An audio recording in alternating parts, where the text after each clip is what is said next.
Estamos en el 5º capítulo de esta Confesión de Fe de Londres de Doctrinas Fundamentales. Romanos 11, 33 y 36. Oh profundidad de las riquezas y de la sabiduría y del conocimiento de Dios, cuán insondables son sus juicios e inescrutables sus caminos. Pues ¿quién ha conocido la mente del Señor? ¿O quién llegó a ser su consejero? ¿O quién le ha dado a él primero para que se le tenga que recompensar? Y la parte importante, porque de Él, por Él y para Él son todas las cosas. Porque de Él, por Él y para Él son todas las cosas. Amén. Dios entonces está por encima de todo, y cuando hablamos de la providencia de Dios estamos hablando precisamente de esa capacidad que Él tiene soberana, que es exclusiva de Dios, de poder tener control y conocimiento de todas las cosas.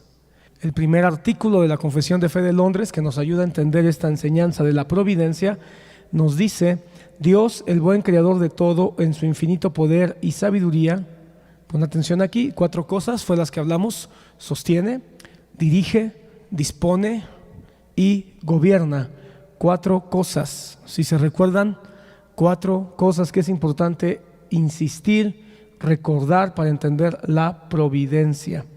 Él sostiene, Él dirige, Él dispone y Él gobierna todas las criaturas y todas las cosas, desde la mayor hasta la más pequeña, por su sapientísima y santísima providencia, con el fin para el cual fueron creadas, según su presciencia. Esta palabra presciencia define también lo que es la providencia, porque la providencia tiene que ver con la capacidad de ver de antemano. Entonces Dios es presciente, porque Él ve de manera anticipada todas las cosas y todos los tiempos. Su presciencia infalible y el libre e inmutable consejo de su propia voluntad, para alabanza de la gloria de su sabiduría, poder, justicia, infinita bondad y misericordia. Si ustedes se dan cuenta, hermano, esto no tiene nada que ver con nosotros.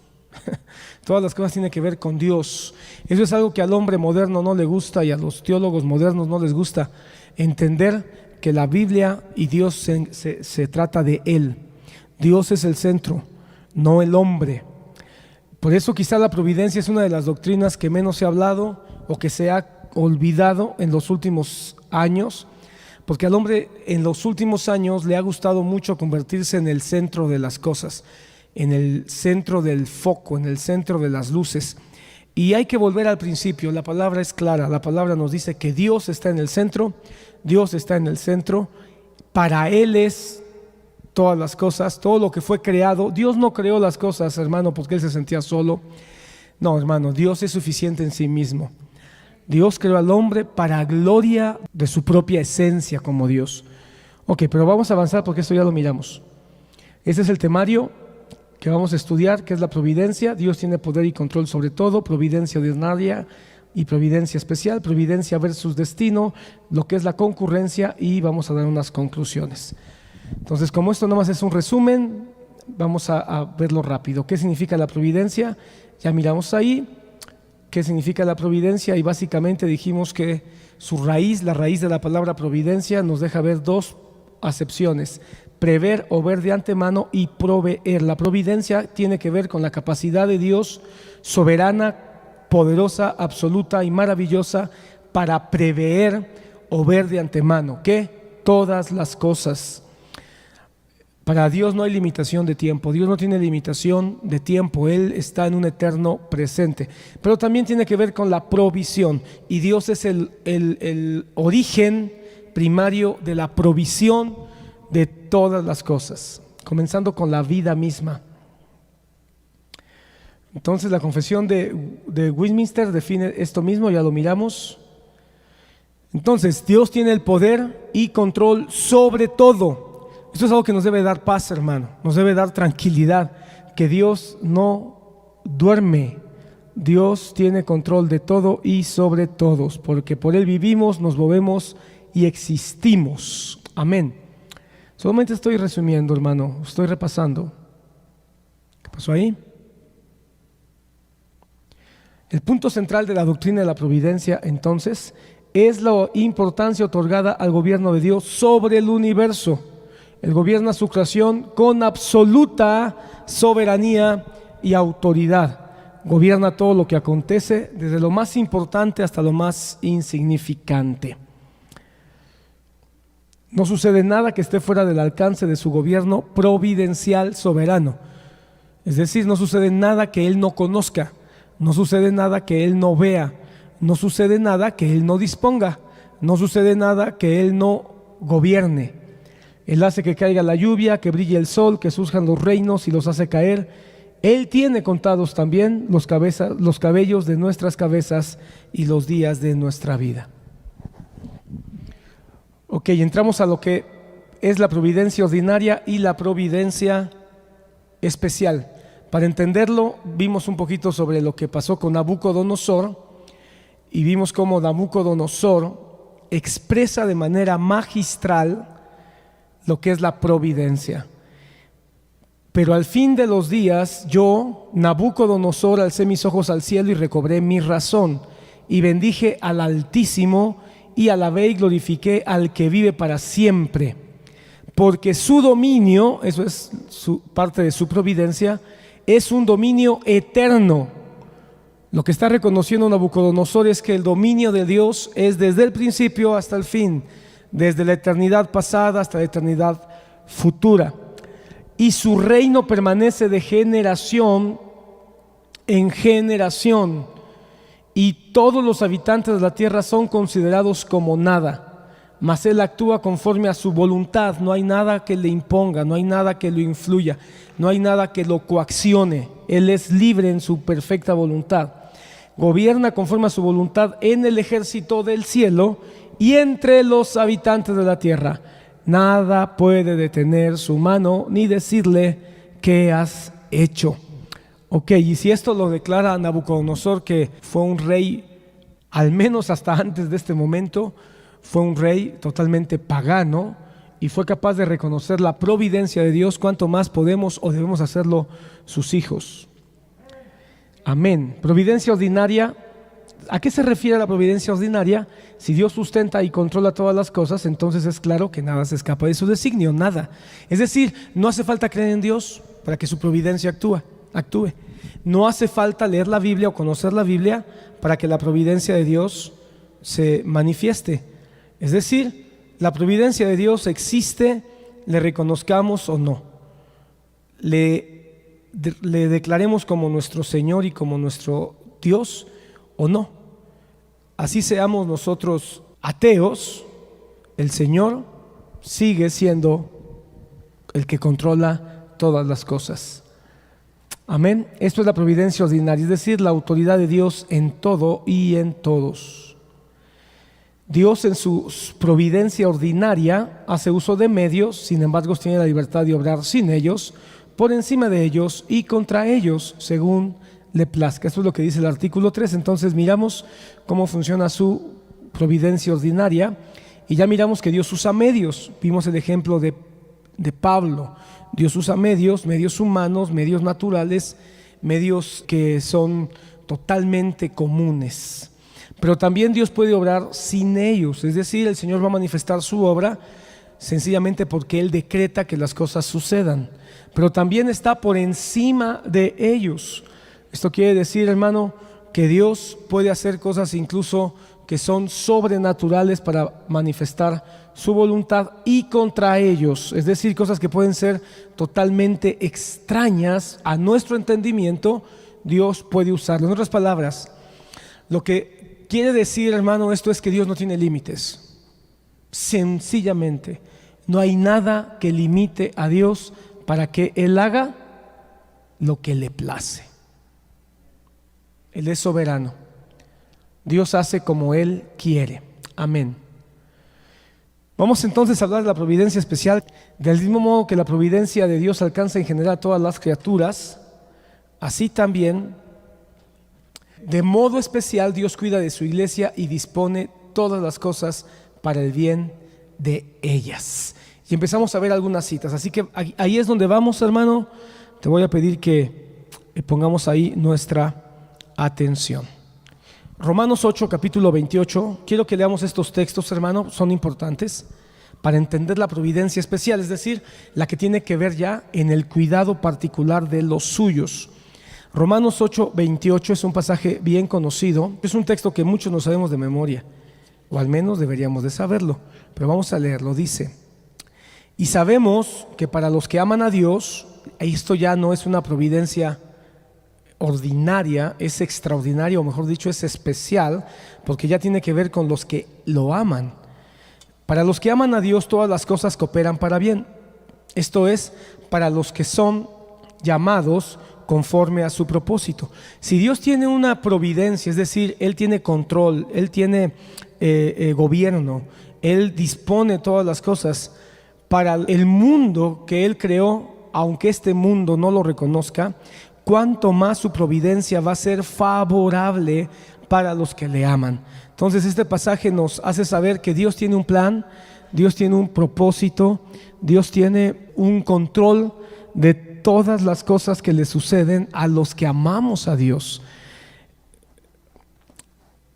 Eso nos debe dar descanso, hermano, porque eso quiere decir que aún las cosas que son duras, que son difíciles, que son contradictorias, que a veces nos hacen llorar, nos hacen preocuparnos, nos hacen estar un tanto inseguros, viene Dios y nos dice: hey, si yo tengo control de todas las cosas que no tienen nada que ver con los que yo he escogido, cuánto más tengo control de las cosas que son para los que sí son parte de mi propósito. Eso lo aclara el versículo 29. Porque a los que de antemano conoció, mira, yo quiero que mires cómo está aquí su providencia manifestada en varias etapas. A los que de antemano conoció, también los predestinó. ¿Quiénes son estos que de antemano conoció? Son su pueblo escogido desde la eternidad pasada. También los predestinó, es decir, les dio un destino o les dio un propósito dentro de su plan, para ser hechos conforme a la imagen de su Hijo, para que Él sea el primogénito de entre muchos hermanos. A los que predestinó, a esos también llamó. Y a los que llamó, a esos también justificó. Y a los que justificó, a estos también glorificó. Entonces, los que disfrutan de su providencia especial, tienen certeza de que esa providencia los va a acompañar, los va a cuidar, los va a proteger, les va a disponer el Señor todas las cosas para que podamos llegar hasta el final. Podemos descansar entonces. Proverbios capítulo 2, versículo 7. Él reserva la prosperidad para los rectos y es escudo para los que andan en integridad. Guarda las sendas del juicio y preserva el camino ¿de quién? De sus santos. Entonces, hermano, quiere decir que el Señor tiene cuidado de todo lo que Él ha creado, pero de manera especial de sus santos. Él reserva la prosperidad para los rectos y es escudo para los que andan en integridad. Pero el capítulo 8 nos aclara quiénes son estos. Preserva el camino de sus santos. Entonces, hermano, no es que seamos rectos por nuestra propia capacidad, ni que andemos en integridad porque somos intachables, sino que la justicia del Señor nos ha alcanzado. Entonces, hermano, tenemos seguridad. Su providencia nos va a guiar, nos va a resguardar, nos va a preservar o nos va a dirigir de manera particular. Amós 9, ese pequeño libro que está ahí en el libro de los profetas menores o en la sección de los profetas menores. Amós capítulo 9, versículo 8. Por eso los ojos del Señor Dios están sobre el reino pecador, y voy a destruirlo sobre la superficie de la tierra. Sin embargo, no destruiré totalmente a la casa de Jacob, declara el Señor. Entonces, hermano, la providencia del Señor tiene una particularidad de cuidado especial para los que son de Él. ¿Quiénes son los hijos de Jacob? Los hijos de Abraham. Y los hijos de Abraham, hermanos, son los hijos de la promesa. Romanos dice que los hijos de la promesa somos también nosotros, su iglesia.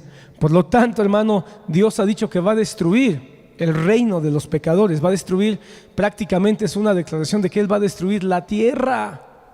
Sin embargo, Él va a preservar por su providencia a sus escogidos. Amén. Entonces, hermano, ¿cuál es la providencia general o la providencia ordinaria? La que tiene que ver con el sustento de Dios para toda su creación. Pero un día, ese sustento a toda la creación se va a acabar, se va a terminar. Y entonces solo va a quedar de pie aquellos que son parte de su providencia especial. Él cuida de los suyos, Él cuida de su iglesia. Amén. 1 Timoteo 4:10.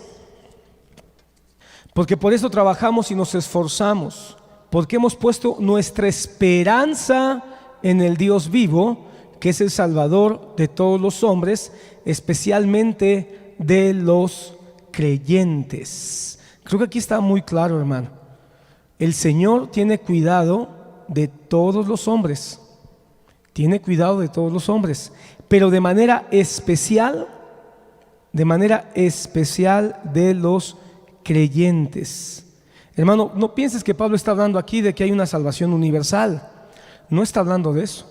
Cuando el Señor dice, Pablo dice que Él es el Salvador de todos los hombres, no es que todos los seres humanos se van a salvar en el sentido espiritual o que van a salvarse de manera eterna, sino que se está refiriendo a que Él tiene cuidado de todos los seres humanos. Él cuida de toda la humanidad, porque al final de cuentas Él es el creador de todos los seres humanos, sean buenos o sean malos.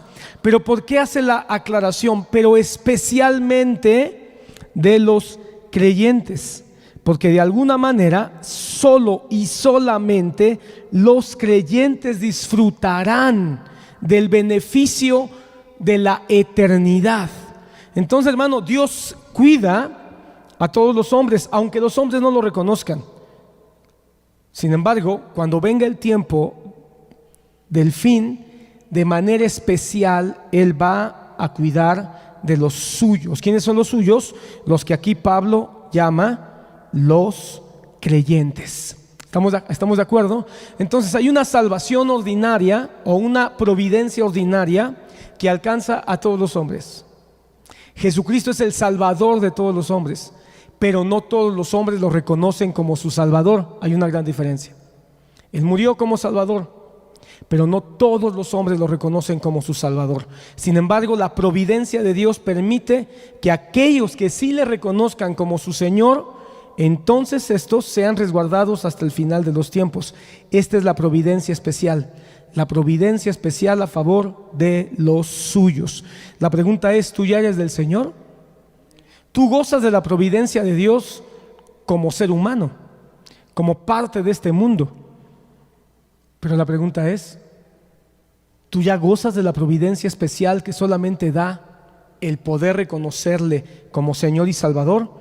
Esa es una buena pregunta, porque la providencia de Dios está a favor tuyo, para que tú tengas vida y disfrutes de la lluvia, disfrutes del sol, disfrutes de las estaciones, disfrutes de todo lo que esta vida nos permite tener.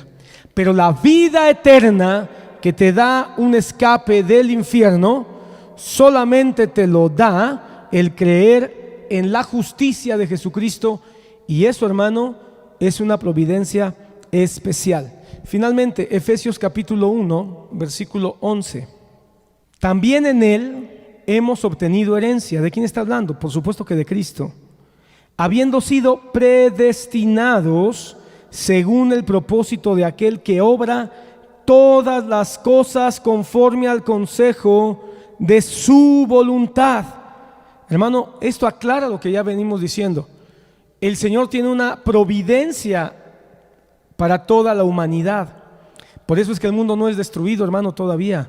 Podemos descansar, hermano, en que la providencia de Dios es la que ha ajustado todas las cosas. Mira, hermano, el mundo vive en un terror constante, porque obviamente no puede entender lo que es la providencia. Aunque Dios por su providencia cuida de todo el mundo y de toda su creación y de todos los seres humanos, el mundo vive en un hilo de angustia que en últimos tiempos, hermano, ha llegado a una situación, ¿cómo se puede decir?, de psicosis. Está todo el tiempo en alarma, viendo que en todos lados hay una situación de gran peligro. Y por eso, hermano, ves que el hombre está buscando, aunque no lo dicen así tan claramente, pero ¿cuál será la ambición que tiene la humanidad de lograr habitar otros planetas? Tú sabes que ya tienen para el 2030 planeado mandar el primer hombre a Marte. 2030, ya nada, hermano, esto ya está a la vuelta de la esquina. ¿Por qué? Porque ellos quieren ver la posibilidad de colonizar otro planeta, porque en su psicosis está que este planeta no es lo suficientemente confiable a largo plazo. Pero nosotros que creemos en la providencia de Dios sabemos, hermano, que aunque este mundo está condenado y este mundo cada vez está corrompiendo más, porque en la misma rapidez que el ser humano se corrompe, contamina también a la tierra.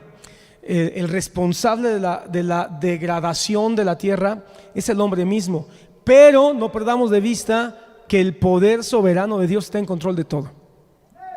Así que el poder soberano de Dios está en control de lo que suceda en este planeta. La semana pasada yo te decía, no se va a acabar el agua, porque la providencia de Dios cuida de este planeta y los que en él habitan. Hay alimento suficiente para los habitantes de la tierra. El problema no está en que la providencia de Dios no esté proveyendo. El problema está en la ambición del hombre que limita y que detiene la distribución correcta de la provisión alimentaria que hay en este planeta. Según, hermano, las estadísticas que han hecho algunos matemáticos es que hay suficiente alimento. El problema es que está en pocas manos. Y en las manos que está, pues obviamente hay mucha ambición de enriquecimiento, y muchos de los países que necesitan alimentos se encuentran en guerra, se encuentran en crisis social, y esas guerras y esas crisis sociales hacen que el alimento no llegue. El mejor ejemplo se llama Cuba. Es un país muy cercano a nosotros, y hermano, en Cuba siempre ha habido riqueza. Desde el 59 que entró el régimen comunista, no ha dejado de haber riqueza. Eso de que ¿cómo le llaman? La limitación que hubo de que Estados Unidos no permitía que llegara el embargo, ¿verdad? El embargo norteamericano. La realidad, hermano, y eso tú puedes pensar que es solamente una apreciación mía, me puedo equivocar, pero la realidad es que siempre hubo provisión. Yo estuve en Cuba, hermano, y nunca dejó de llegar ayuda de países socialistas. El socialismo apoyó mucho Rusia, o la URSS apoyó mucho a Cuba, y la realidad es que el embargo solamente fue… Ahora, ¿cómo te explicas? Porque eso es algo que yo decía, ¿cómo me lo pueden explicar? Si hay un embargo en Cuba, ¿cómo es que encontrabas Coca-Cola en Cuba? Yo no sé cómo puedo explicar eso, hermano. Cuando yo fui, vendían Coca-Cola. ¿Cómo es que hay un embargo, pero hay productos norteamericanos? El asunto es que el gobierno de Cuba limitó el acceso de muchas cosas, hermano. Yo estuve comiendo en hoteles de turistas y había carne, buena carne, suficiente carne, platos, hermano, de primer orden. Me recuerdo que comimos sopa y comimos un trozo de carne en ese hotel, y uno se pregunta, ¿cómo aquí sí hay eso, pero el pueblo no tiene acceso a eso? ¿Cómo es posible? El problema no era un asunto de que no llegara riqueza, el asunto es que había que mantener una ideología, y por mantener una ideología no se permitía el acceso a esos productos que el gobierno estaba teniendo. Solo pongo esto como un ejemplo, hermano, para que tú entiendas que la providencia de Dios está, pero es la ambición, es la maldad del hombre lo que provoca los grandes males que la humanidad está teniendo. Pero la providencia sigue estando presente. Lo mismo pasa con el agua. Hermano amado, cuando nosotros teníamos, hablo de los que son más o menos de mi generación, teníamos 10 años, no se compraba agua embotellada, se tomaba el agua directo de la llave. Yo no quiero decirte que tomes agua de la llave, pero hay teorías que dicen que el embotellamiento de agua vino a ser parte de este sistema económico que busca obtener ganancias de todo, absolutamente de todo. No me hagas caso, no quiero que pienses que tengo una mente conspiranoide. Sin embargo, hay algunas cosas que uno, cuando ve la Biblia, uno tiene que entender que el hombre no puede tener control del mundo. Quien tiene el control del mundo es Dios. Si yo creo que el hombre tiene el control del mundo, entonces no existe la providencia de Dios. Si yo creo que el hombre es el que tiene el teje y maneje de todas las cosas, entonces Dios no tiene control. Yo creo que Dios tiene control de la ciencia, sin embargo también hay una ciencia corrompida. Yo creo que Dios tiene control del arte, pero hay un arte corrupta. Yo creo que Dios tiene control del conocimiento, pero también el conocimiento se corrompe. Yo creo que Dios tiene control del gobierno, pero los hombres son los que han hecho corruptos los gobiernos. ¿Sí me explico? La pureza de la providencia de Dios existe, pero el hombre lo ensucia, todo lo ensucia. Y por eso pareciera, y bueno, ideológicamente el ser humano ha tratado de matar a Dios y parece que al menos en algunas mentes lo ha logrado.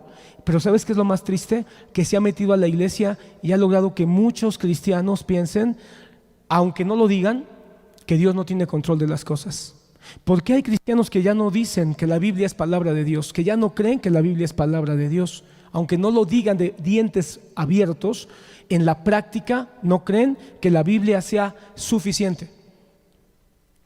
En la práctica, cuando vemos doctrinas donde enfatizan tanto el beneficio del ser humano en el culto a Dios, están negando que el centro es Dios y la providencia de Dios no es suficiente. Bueno, no tengo tiempo para darte muchos ejemplos, pero lo que sí quiero que entiendas y lo que sí conviene que tú hoy asimiles es que Dios tiene control de todo. Por lo tanto, podemos descansar, podemos confiar. Dentro de la providencia especial, tenemos que decir lo siguiente: muchos cristianos llamamos milagros a lo que no son milagros. Esto es importante, porque algo que le ha hecho daño a la doctrina de la providencia, por un lado están los que niegan a Dios y el poder de Dios y el centro de Dios, o a Dios como el centro. Pero por el otro lado está esta parte que no nos permite ver la providencia de Dios en su manera completa, por el excesivo o el mal uso del concepto de milagros.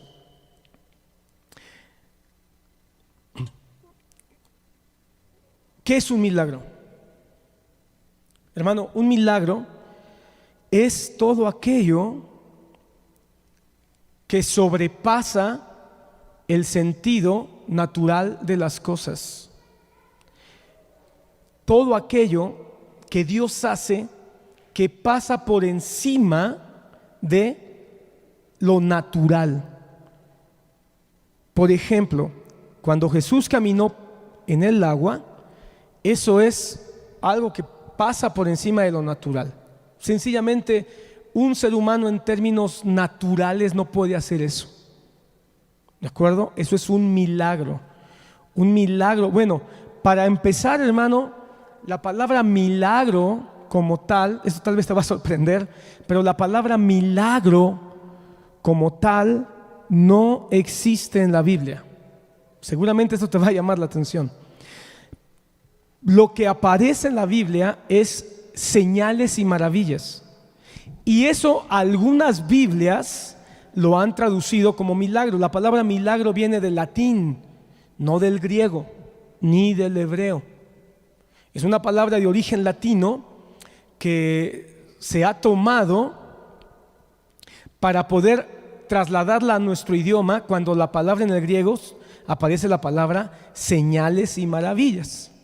Entonces, cuando Dios dijo que su pueblo haría señales y maravillas, o que en su nombre se harían señales y maravillas, lo hizo en el contexto de que estas señales y maravillas iban a suceder para confirmar su palabra o confirmar el evangelio.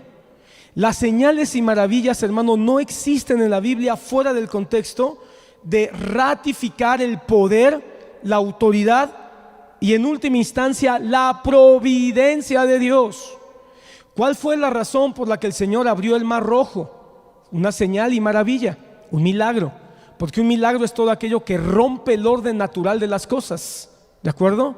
Entonces, ¿cuál fue la razón de abrir el Mar Rojo? Una gran señal, una gran maravilla, demostrar su gran autoridad y el gran poder de su palabra que había prometido rescatar a su pueblo. Entonces había una razón de ser de esa grandiosa señal. Y dime si no es grandiosa señal. ¿Cómo podemos entender eso? Cuando Jesús camina sobre el mar, lo hizo para darle esperanza a sus discípulos que estaban muertos de miedo por la tormenta. Entonces fue una señal, una maravilla, un milagro que tenía un propósito: afirmar su divinidad. Cuando vemos las señales y maravillas que ocurren en el libro de los Hechos, por ejemplo, siempre está en el contexto de que estas señales y maravillas que los apóstoles hacían eran para abrir una puerta y la palabra del evangelio pudiera llegar a los corazones de las personas que estaban escuchando. Nunca se hicieron maravillas y prodigios sin que el nombre de Dios o la autoridad de Dios o la autoridad de su palabra estuviera de por medio. Quien quería hacer ese tipo de cosas era, ¿quién? Simón. ¿Te acuerdas de Simón el mago? Que quería, él era un mago, es decir, hacía trucos, engañaba la vista, ¿verdad? Y cuando vio que se estaban haciendo señales y maravillas que él nunca había visto, él quería eso para ganar, por ganancia, ¿verdad? Para que la gente fuera sorprendida y entonces él tuviera una ganancia diciendo que él era un gran hacedor de señales. Las señales y maravillas en realidad, hermanos, son algo prodigioso que Dios hace, pero las quiere hacer en base a su providencia. Es decir, para afirmar que Él es el soberano, que Él tiene el poder, el control, que Él es el que gobierna, dispone, resguarda todas las cosas. Si eso no se da en ese contexto, entonces, hermano, esa señal y maravilla puede ser sencillamente un engaño. A veces dicen las personas cuando nace un bebé: oh, es un milagro, vieras, fue un milagro que naciera mi bebé. Hermano, la realidad es que no, porque hay bebés que nacen todos los días y hay bebés que tienen circunstancias difíciles para nacer y siguen naciendo. Eso no fue un milagro, eso fue sencillamente una manifestación de la bondad de Dios. Si es que ese bebé estuvo a punto de morir, ¿verdad? Quizá lo más correcto es hablar de la providencia. Si un bebé tuvo una situación, por ejemplo, de sufrimiento fetal, o que el líquido amniótico se acabó, se secó y los médicos tuvieron que intervenir y el bebé tal vez se la vio difícil, lo metieron a incubadora, le pusieron oxígeno y al final el bebé se logró, quizá deberíamos hablar más de la providencia de Dios que de un milagro, porque eso no tuvo nada de maravilla. Algunos dicen: encontré trabajo, fue un milagro. Viera, hermano, encontré trabajo, fue un milagro de Dios. En el sentido más estricto, quizá de manera, no sé cómo decirlo, pero quizá de una manera romántica, cristiana, espiritual, pero el término correcto no sería un milagro, porque todos los días hay personas que salen a buscar trabajo y encuentran trabajo. Entonces alguien dirá: ¿Dios no tuvo nada que ver en eso? Seguro que sí, pero no fue romper las reglas de la naturaleza. Lo que hizo fue dar providencia. Fue su providencia lo que permitió que encontraras trabajo. Sí, eso sí lo podemos decir y creer, pero fue un milagro. Quizá sería demasiado elevado decir que tú encontraste trabajo porque fue un milagro. Creo que fue la providencia de Dios. Muchas cosas que Dios hace a favor de sus hijos, a favor de su pueblo le llama milagro, y lo hacemos más a veces por costumbre, lo hacemos por jerga, es parte de nuestra jerga cristiana, a todos le llamamos milagro, ¿verdad? Pero en realidad fue la providencia. Solo que la providencia es un término que no lo conocemos, nos lo han robado, nos lo han quitado. Pensamos que los católicos son los que usan la palabra providencia y te aseguro que ni ellos entienden del todo de qué están hablando. Pero cuando hablamos que Dios tiene control de todo, Él sabe todo, Él puede todo, Él gobierna todo y Él dispone todas las cosas, entonces estamos hablando de providencia. Y si Él controló las circunstancias, tomó gobierno de la situación y dispuso que tú encontraras trabajo en un momento complicado, puedes decir, y la providencia de Dios fue con mi vida. Pero no fue necesariamente un milagro, porque no se rompió nada del orden natural de las cosas. Ni siquiera una sanidad podemos hablar que fue necesariamente un milagro, porque hay sanidades que se pueden curar con una aspirina. Y alguien puede decir, bueno, pero ¿y si Dios cura una enfermedad incurable, por ejemplo, como el SIDA? Pues aún ahí, hermano, ya hay métodos. Podemos estar hablando de una providencia de Dios, pero un milagro realmente, hermano, mira cuáles son los milagros que la Biblia narra y te vas a dar cuenta que son cosas realmente sorprendentes. Multiplicación de panes, de 5 panes, miles de panes. Hermano, ¿cómo explicas eso? Eso es una maravilla. Es algo escandaloso para la lógica, para la razón, para el entendimiento. ¿Dios sigue haciendo milagros? Yo creo que sí. Sin embargo, hermano, los milagros no se dan como que si fueran uvas, como que si fueran melones, porque entonces eso mismo le quitaría lo asombroso. Si es una maravilla, eso quiere decir que es algo que se da de manera extraordinaria y no se da todo el tiempo. Así que, hermano amado, cuando tú veas esas grandes campañas que dicen ven por tu milagro, te están engañando, te están viendo la cara, porque los milagros son algo que el Señor hace siempre con un propósito. Y detrás de ese propósito va a estar siempre su gloria y su palabra. Entonces, hermano amado, sería más correcto hablar de que la providencia de Dios nos ayuda, la providencia de Dios nos sostiene, la providencia de Dios nos protege, la providencia de Dios nos provee.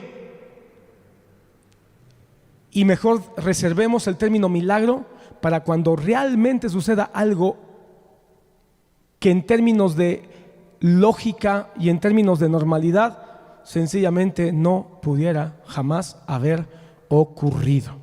¿De acuerdo?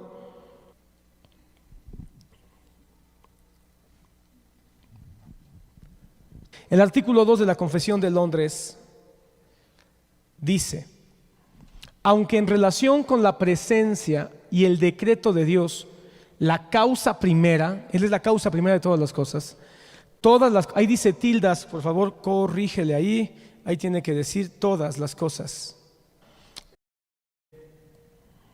Suceden inmutable e infaliblemente, de modo que nada ocurre a nadie por azar o sin su providencia.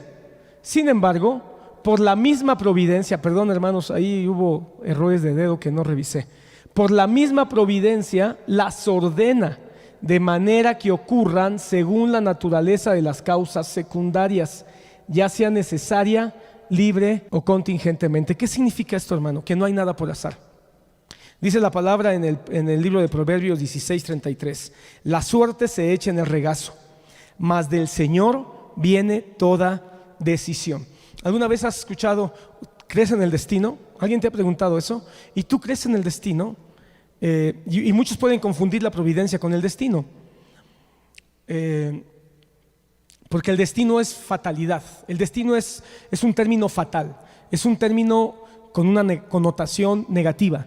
La palabra providencia no, la palabra providencia tiene una connotación positiva, porque la palabra destino quiere decir que algo te va a ocurrir y que no hay poder que lo detenga, mientras que la providencia dice que Dios dispone todas las cosas. Cuando Él dispone algo, no hay poder que lo detenga. Sin embargo, cuando Él dispone algo, Él tiene el poder para cambiarlo. ¿Estás aquí? Entonces, hermano, cuando hablamos de destino estamos hablando de un fin fatal. Pero cuando hablamos de providencia estamos hablando que Dios es el que tiene el control de todas las cosas.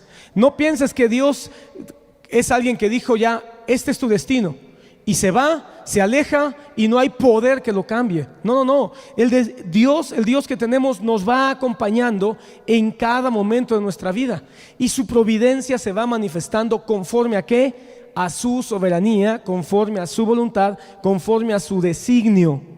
¿De acuerdo? ¿Estamos acá? ¿Cómo te lo digo? ¿Recuerdas cuando el Señor le dijo a Moisés: Moisés, he decidido acabar con este pueblo, te voy a dar uno nuevo? ¿Y qué hizo Moisés? Intercedió. En ese momento Dios había dicho algo que era la determinación de su voluntad.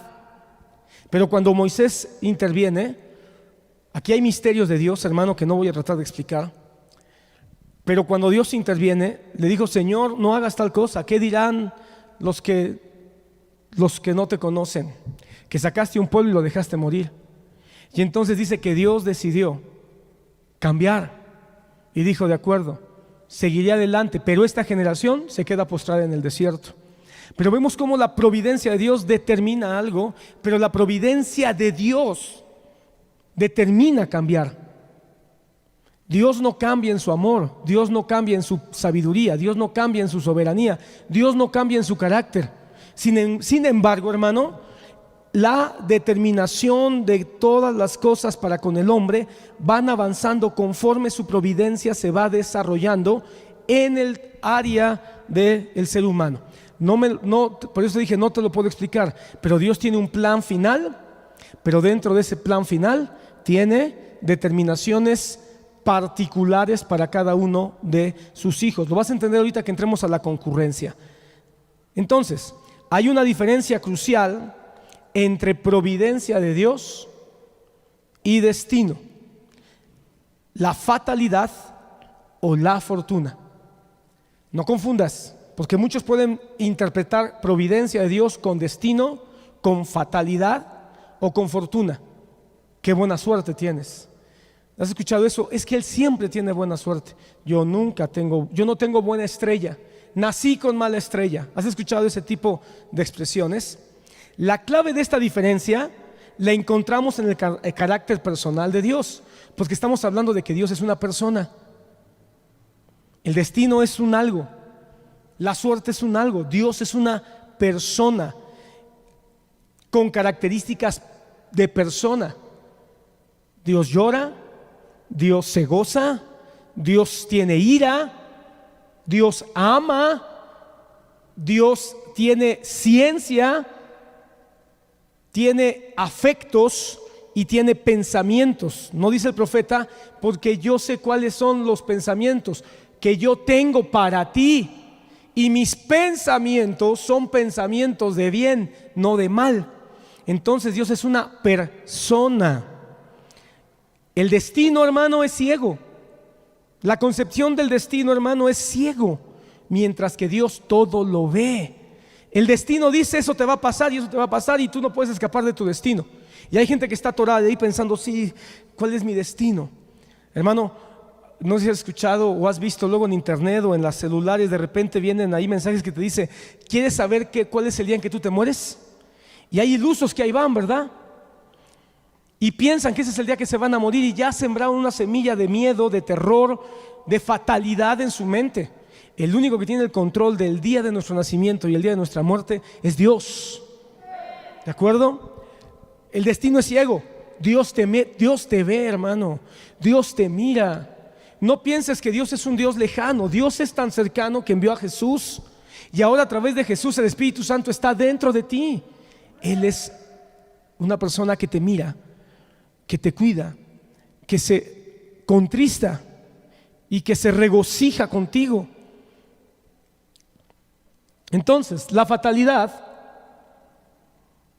es impersonal, mientras que Dios es un Padre. Eso es muy importante, porque no veas la providencia como un destino y que ya no hay poder que lo cambie. No, tenemos un Padre, y un Padre que te permite que te vayas, pero también un Padre que se regocija cuando regresas. Un Padre que tiene un plan y que en ese plan va a trabajar para que tú no te pierdas, pero también es un Padre que va a permitir que te tropieces para que aprendas. La fortuna no tiene voz, mientras que Dios habla. Estamos aquí. Es una voz que te dice: camina por acá, haz esto otro, perdona a tu enemigo, arrepiéntete de tus pecados, levántate de tus desánimos. Es una voz que habla, que va contigo, que te acompaña. Todo esto es la providencia. La providencia de Dios es el que te dice a través de su palabra: te amo, tengo un plan. El que te dice: ven otra vez, abandona tu maldad, abandona tu pecado. Hermano, la fatalidad del destino es algo de que hagas lo que hagas, mira, hagas lo que hagas, te va a ir como te tiene que ir.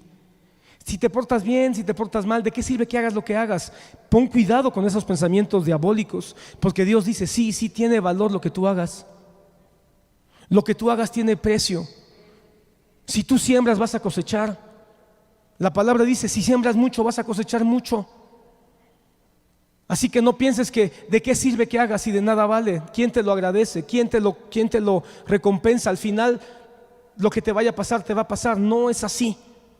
El Señor dice que si tú siembras, vas a cosechar, que si tú caminas, vas a avanzar, que si tú tocas, se te va a abrir. La fortuna no tiene voz. Dios habla a través de su bendita palabra. El destino dice que no hay fuerzas impersonales, que no hay una fuerza que esté actuando en la humanidad. Dios dice: no, yo soy el que ve, yo soy el que observa, yo soy el que camina, yo soy el que visito. Dios dice la palabra que Dios visita la maldad de los padres sobre los hijos, pero es el mismo que hace misericordia a millares. Entonces, hermano, estamos hablando de un Dios que es personal, que no nos ha abandonado. Hermano, Dios no es el Dios que hizo un reloj, le dio cuerda y lo dejó a ver cuánto tiempo aguanta. No, hermano, Dios no es un relojero. Dios es un Padre. Por eso me encanta la alegoría que el hermano Otto decía, porque el hermano Otto enseñaba y decía cuando interpretando el Génesis, decía: Dios es el que cría. Hay una gran diferencia, no es solo el que crea, sino es el que cría. Porque el que cría acompaña, el que cría protege, el que cría sufre por aquel que está criando. Él es un Padre, hermano. No es nada más el creador de algo bueno, hermoso y maravilloso como es el ser humano. Él es el Padre que cría, que guía, que cuida, que alimenta, que sostiene, que quiere educar con su palabra a sus hijos. Y en su providencia Él dispone, en su providencia Él sostiene, en su providencia Él acompaña. Eso es una de las grandes cosas que tiene la providencia, saber que Él me está acompañando. Él no es el padre que se divorció, que abandonó al hijo y ahí cada mes o 2 meses le llega un cheque al hijo de un padre que ni sabe cómo es su voz, ni sabe cómo es su rostro, ni nada, no tiene un abrazo del padre. Sencillamente le llega el cheque y el hijo dice: bueno, ya puedo comprarme un pantalón nuevo. No, Él es el Padre, no nada más que te manda lo que necesitas para que comas. Es el Padre que te quiere hablar, te quiere abrazar, te quiere besar, te quiere corregir, te quiere disciplinar. Todo eso es parte de su providencia. No es una fuerza impersonal, extraña, lejana. No es un Dios místico, gnóstico, oculto. Es un Dios real.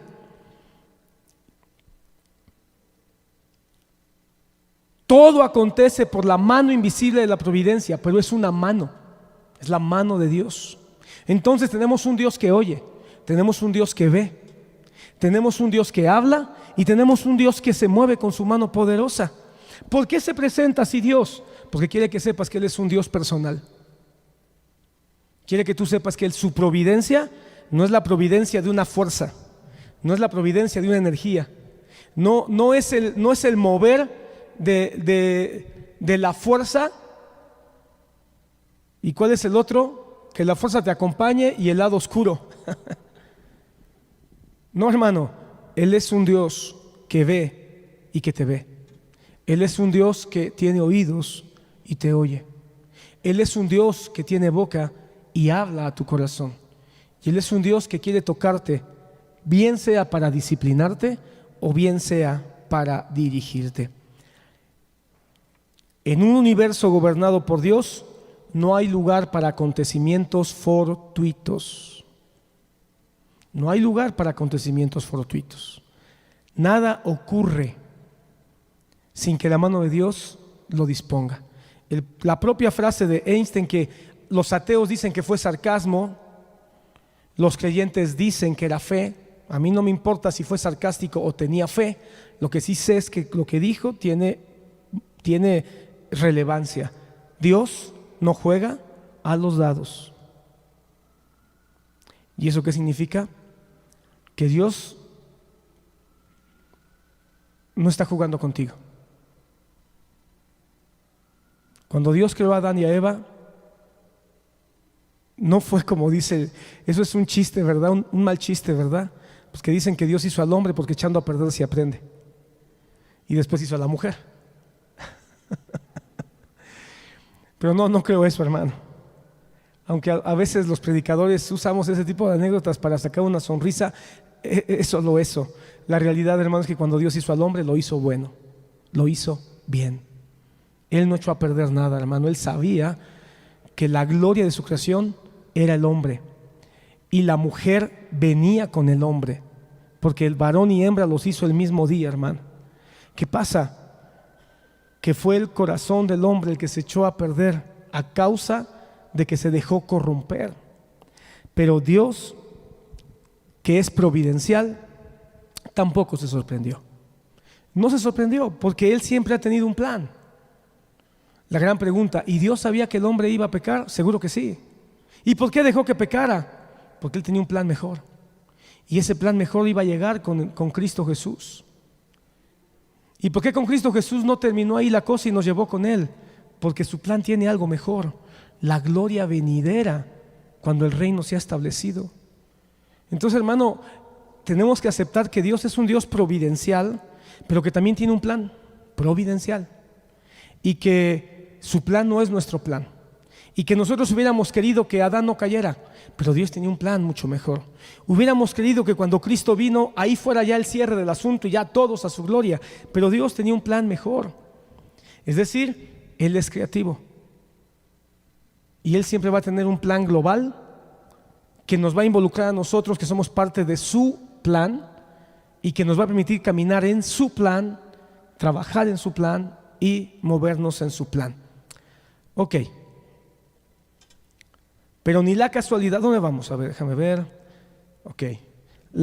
¿Estamos ahí? Entonces, la casualidad no existe. La casualidad no existe.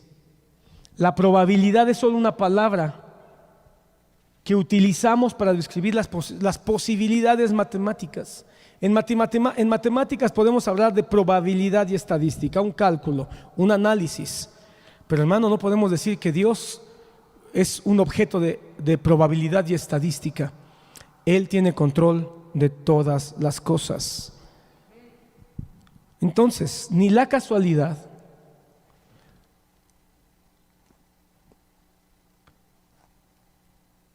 ni la probabilidad intrínsecamente tienen ningún poder sobre nosotros, porque sencillamente no existen.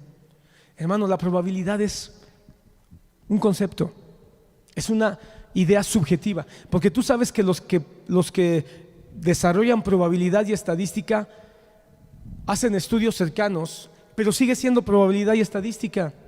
Por eso siempre los matemáticos hablan de márgenes de error, porque saben que no son exactos. El único que es exacto es Dios, porque Él no es un concepto, Él no es una idea, Él es una persona. ¿De acuerdo? Entonces la casualidad no es una entidad capaz de influenciar tu realidad, porque no es una persona, es una nada. La casualidad no es un algo, es nada, no existe, sencillamente no existe. Y si no existe, no tiene por qué tener poder sobre de ti. ¿Dios existe? ¿Tú crees que Dios es real? Si Dios es real y es una persona, entonces debes confiar en su providencia. Él sí tiene poder sobre de ti.